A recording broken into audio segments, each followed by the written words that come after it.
So finally ಈಗ ಮಂಡ್ಯದಿಂದ ಕುಮಾರಸ್ವಾಮಿ ಅವರು ಸ್ಪರ್ಧೆ ಮಾಡುವಂಥದ್ದು ನಿಶ್ಚಿತವಾಗಿದೆ.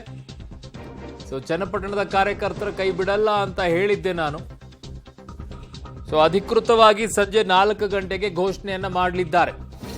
ಬಟ್ ಇಷ್ಟೊತ್ತೆಲ್ಲ ಸುದ್ದಿಗೋಷ್ಠಿಯನ್ನ ಮಾಡಿ ಮಂಡ್ಯದಿಂದ ಸ್ಪರ್ಧೆ ಮಾಡ್ತೀನಾ ಮಾಡಲ್ವಾ ಅನ್ನೋದನ್ನ ಏನು ಹೇಳಲಿಲ್ಲ ಅವರು. ಓದಿದೆಲ್ಲವನ್ನ ಹೇಳಿದ್ರು. ಬಟ್ ಆದ್ರೆ ಸಂಜೆ 5 ಗಂಟೆ ಅಷ್ಟೊತ್ತಿಗೆ ಒಂದು ಅಧಿಕೃತವಾದಂಥ ಘೋಷಣೆಯನ್ನ ಮಾಡ್ತಾರಂತೆ. ಸದ್ಯಕ್ಕೆ ಮಂಡ್ಯದಿಂದ ಅವರೇ ಸ್ಪರ್ಧೆ ಮಾಡೋದು ಖಚಿತವಾಗ್ತಾ ಇದೆ. ಅಧಿಕೃತವಾಗಿ ಘೋಷಣೆ ಒಂದೇ ಬಾಕಿ ಇದೆ, ಅದು ಸಂಜೆ 5 ಗಂಟೆಗೆ ಘೋಷಣೆ ಆಗತ್ತೆ. ಸುದ್ದಿಗೋಷ್ಠಿಯಲ್ಲಿ ಕುಮಾರಸ್ವಾಮಿ ಅವರು ಹೇಳಿದ್ದಾರೆ, ಮಂಡ್ಯದಿಂದ ಸ್ಪರ್ಧೆ ಮಾಡುವಂತ ವಿಚಾರ ಅಧಿಕೃತವಾದಂತ ಘೋಷಣೆ ಸಂಜೆ 5 ಗಂಟೆಗೆ ಬರುತ್ತೆ. ಕೋಲಾರದ್ದು ಕೂಡ ಸಂಜೆ ಆಗಬೇಕು. ಇವತ್ತು ಸಂಜೆ ಕೋಲಾರದ ವಿಚಾರವಿದೆ. 3 ಜನ ಹೆಸರಿದೆ ಅಂತೆ, ಅದರಲ್ಲಿ ಒಬ್ಬರದ್ದು ಫೈನಲ್ ಆಗತ್ತೆ ಅನ್ನುವಂಥದ್ದನ್ನ ಹೇಳಿದ್ದಾರೆ. ಸೊ ಮಂಡ್ಯ ಯಾರು ನಿಲ್ತಾರೆ ಅನ್ನುವಂಥದ್ದಿತ್ತು, ನಿಖಿಲ್ ಅವರ ಇಲ್ಲ ಕುಮಾರಸ್ವಾಮಿ ಅವರ ಅಂತ ಹೇಳಿ. ಫೈನಲ್ ಈಗ ಕುಮಾರಸ್ವಾಮಿ ಅವರೇ ಅಖಾಡಕ್ಕೆ ಇಳಿಯುವಂಥದ್ದು ಸ್ಪಷ್ಟವಾಗ್ತಾ ಇದೆ. ಆ ಬಗ್ಗೆ ಹೇಳಿದ್ದಾರೆ. ಬಟ್ ಅಧಿಕೃತವಾದಂಥ ಘೋಷಣೆಯನ್ನ ಸಂಜೆ 5 ಗಂಟೆಗೆ ಮಾಡಲಿದ್ದಾರೆ. ಎಲ್ಲರ ಮುಂದೆ ಹೇಳಿದ್ದಾರೆ. ಅವರೆಲ್ಲರೂ ಮನವೊಲಿಸಲಿಕ್ಕೆ ಪ್ರಯತ್ನ ಪಟ್ಟಿದ್ದಾರೆ. ಸಾರಾ ಮಹೇಶ್ ಇರ್ಬೋದು, GT ದೇವೇಗೌಡರು ಇರ್ಬೋದು, ಸುರೇಶ್ ಇವರೆಲ್ಲ ಕೂತಿದ್ದಾರೆ, ಇಲ್ಲಿ ಭಾಳ ಪ್ರಯತ್ನ ಪಟ್ಟಿದ್ದಾರೆ. ಅದೇನೋ ಗೊತ್ತಿಲ್ಲ, ಒಂದು ರೀತಿ ಈ ಬಾರಿ ನಿಲ್ಲಿಕ್ಕೆ ಸಾಧ್ಯವೇ ಇಲ್ಲ ಅಂತೇಳಿ ಒಂದು ರೀತಿ ಅತ್ಯಂತ ಕಠಿಣವಾದಂಥ ತೀರ್ಮಾನ ಮಾಡ್ಕೊಂಬಿಟ್ಟಿದ್ದಾನೆ. ಇವತ್ತು ಅನಿವಾರ್ಯ ಪರಿಸ್ಥಿತಿ ಅಂತಕ್ಕಂಥ ನಾನು ಹೇಳಿದ್ದೇನೆ. ಆ ಜಿಲ್ಲೆಯ ಅಭಿವೃದ್ಧಿಗೂ ಸಹ ಇವತ್ತು ಭಾಳ ಜನರಲ್ಲಿ ಈ ಜಿಲ್ಲೆಯ ಅಭಿವೃದ್ಧಿಯನ್ನು ನಮ್ಮ ನಿರೀಕ್ಷೆಗೆ ಯಾರೂ ಮಾಡಲಿಲ್ಲ ಅಂತಕ್ಕಂಥ ನೋವಿದೆ.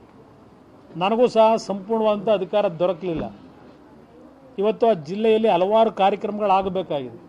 ಆ ನಿಟ್ಟಿನಲ್ಲಿ ಆ ಜಿಲ್ಲೆಯ ಜನತೆಯ ಋಣವನ್ನು ತೀರಿಸ್ತಕ್ಕಂಥದ್ದು ನನ್ನ ಒಂದು ಸಂಕಲ್ಪ ಏನಿಟ್ಟಿದ್ದೇನೆ. ಇವತ್ತು ಕರ್ಮಭೂಮಿ ಬಗ್ಗೆ ಚರ್ಚೆ ಮಾಡೋದಾದರೆ, ಈ ರಾಜ್ಯದಲ್ಲಿ ಮುಖ್ಯಮಂತ್ರಿ ಆದ ನಂತರ ನಾನು ರಾಮನಗರದಲ್ಲಿ ರಾಜಕೀಯ ಜನ್ಮ ತಾಳಿದ್ರು. ಇಡೀ ನನ್ನ ನಾಡು ನನ್ನ ಕರ್ಮಭೂಮಿ, ನನಗೆ ಇಡೀ ನಾಡು ಯಾವ ರೀತಿ ನಡ್ಕೊಂಡಿದ್ದೇನೆ 2006 2007 ಮುಖ್ಯಮಂತ್ರಿಯಾಗಿ ಜನತೆಯ ಮುಂದೆ ಇದೆ.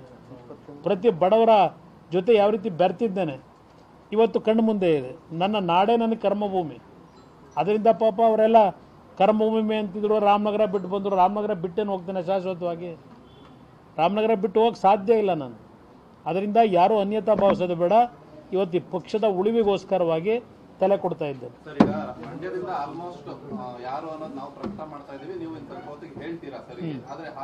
ಹೇಳೇ ಆಗೋಯ್ತಲ್ಲ. ಹೇಳಿ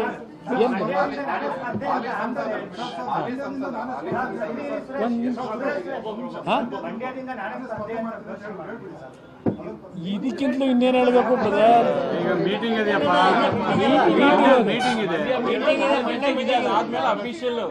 ಈಗ ಕೋರ್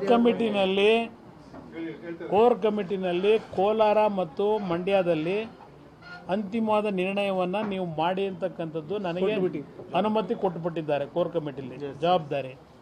ಮಂಡ್ಯ ವಿಷಯದಲ್ಲಿ ಸುದೀರ್ಘವಾಗಿ ನಿಮ್ಮ ಮುಂದೆ ಯಾವೊಂದು ಅಭ್ಯರ್ಥಿ ಅಂತಕ್ಕಂಥದ್ದು ಆಲ್ಮೋಸ್ಟ್ ಸೂಚನೆ ಕೊಟ್ಟಿದ್ದೇನೆ. ಅಧಿಕೃತವಾಗಿ ನಾನು ಅನೌನ್ಸ್ ಮಾಡೋದಕ್ಕಿಂತ ಮುಂಚೆ ನಾನು ಮತ್ತೆ ಪುನಃ ಮಂಡ್ಯ ಜಿಲ್ಲೆಯ ಮಾಜಿ ಶಾಸಕರುಗಳ ಸಭೆಯನ್ನು ಕರೆದಿದ್ದೇನೆ. ಅವರ ಜೊತೆ ಇನ್ನೊಂದು ರೌಂಡ್ ಚರ್ಚೆ ಮಾಡಿ ಅಧಿಕೃತವಾಗಿ ಘೋಷಣೆ. ಕೋಲಾರದ್ದು ಅಷ್ಟೇ, ಕೋಲಾರದ್ದು ಅಂತಿಮ ನಿರ್ಣಯ ಮಾಡ್ತಾ ಇದ್ದೆ. ಎಲ್ಲ 5 ಗಂಟೆ